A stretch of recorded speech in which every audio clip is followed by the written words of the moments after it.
नमस्कार मंडळी. तर आम्ही तिघे आलो आहोत आज जोगेश्वरीच्या गुंफेमध्ये जोगेश्वरी देवीचे दर्शन घ्यायला. आणि हे बघू शकता, इथे देवीच्या ओटीचे भरपूर स्टॉल लागलेले आहेत. स्काय खूप एक्सायटेड होता, त्याला गुंफा बघायची होती आतमध्ये जाऊन. आणि बघू शकता, हे गुंफेचं प्रवेशद्वार आहे. स्काय तर इतका एक्सायटेड होता, त्याला खूप मज्जा येत होती, त्याला गुंफा आतमधून बघायची होती.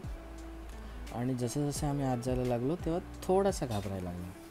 पण तुम्ही बघू शकता, खूप रहदारी होती, माणसांची वर्दळ होती, त्यामुळे त्याची थोडी भीती कमी झाली.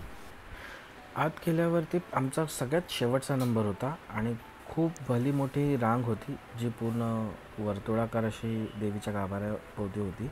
आणि फावल्या वेळाच काही तिथे खेळत होता. त्याला हे बघा, इकडे दाखवत होतो पूर्ण हा गुंफेचा आजूबाजूचा परिसर किती सुंदर कोरीवकाम केलेलं आहे.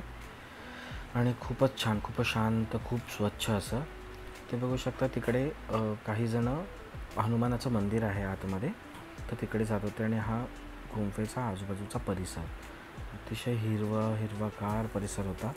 त्यानंतर आम्ही परत सुवर्णाची नंबर आमचा कुठे आला ते बघायला गेलो होतो. तर आता थोडाफार जवळ आलो होतं मंदिराच्या गाभाऱ्यापाशी. आणि तिथे मोबाईलवरती शूट करायला अलाउड नाही आहे देवीच्या गाभाऱ्यामध्ये, त्यामुळे आम्हाला शूट करता नाही आले. तर आम्ही देवीचं दर्शन घेतलं आणि तिथून डायरेक्ट निघालो हनुमानाच्या दर्शनासाठी.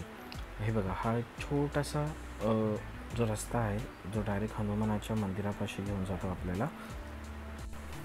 खूप छान अशी हनुमानाची मूर्ती आहे. आणि हा इकडे भोवतालचा परिसर खूप शांत आणि खूप स्वच्छ असं हे होतं. ते बघू शकता तुम्ही, हनुमानाची मूर्ती इथे स्थापना केलेली आहे. खूप छान असं दर्शन घेऊन आम्ही तिथून निघालो आणि गेलो शंकराच्या दर्शनाला. तिथून दर्शन घेऊन आम्ही गुंफेच्या बाहेर आलो. अशा तऱ्हेने तुम्हीसुद्धा येऊ शकता जोगेश्वरी देवीचं दर्शन घ्यायला जोगेश्वरी पूर्वेला असलेल्या या गुंफेमध्ये, आणि खूप चांगला असा अनुभव घेऊन जाऊ शकता. थँक्यू.